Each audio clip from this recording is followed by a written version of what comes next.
जिंदाबाद।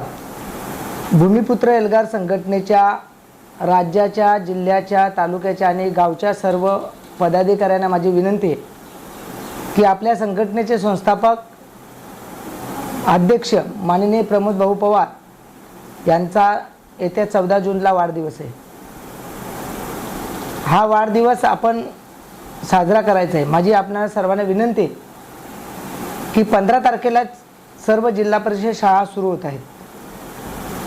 आपली संघटना आरोग्य, शिक्षण वेगवेगळ्या विषयांवर काम करते। आपल्या ग्रामीण भागामध्ये ज्या जिल्हा परिषदेच्या शाळा आहेत त्या शाळेमध्ये सर्व विद्यार्थी कसे दाखल होतील यासाठी आपण सर्वांनी प्रयत्न करायचा आहे।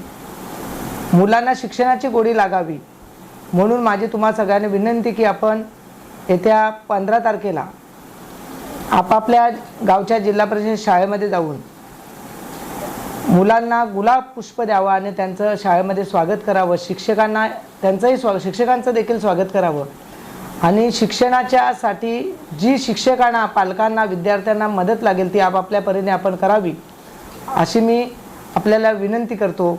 मग आपल्याकडून वह्या देता येतील का, पेन देता येईल का, शैक्षणिक साहित्य काय देता येईल का, स्कूल बॅग देता येईल का, ही आपापल्या परीने आपण द्यावी।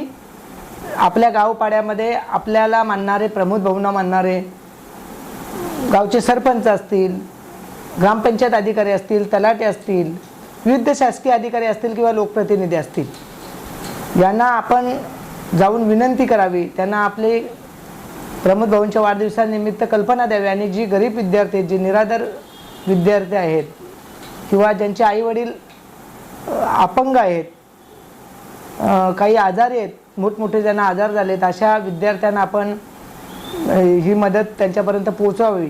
कारण आपण डॉक्टर बाबासाहेब आंबेडकरांची जयंती यावर्षी 135वी साजरी केल्याने त्यावेळेस आपण आपल्या पालघर ठाणे जिल्ह्यामध्ये 135 विद्यार्थी आपण दत्तक घेतलेले आहेत। त्या 135 विद्यार्थ्यांच्या पूर्ण शिक्षणाची जबाबदारी आपल्याला उचलायची आहे।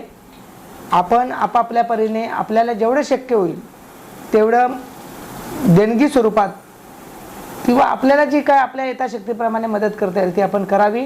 माझ्या निमित्ताने अनेक लोकप्रतिनिधींना, त्याचबरोबर अधिकारी मित्रांना विनंती की आपण सुद्धा आपल्या या निराधार मुलांना शिक्षणासाठी सहकार्य कराल अशी अपेक्षा व्यक्त करतो आणि थांबतो। जिंदाबाद।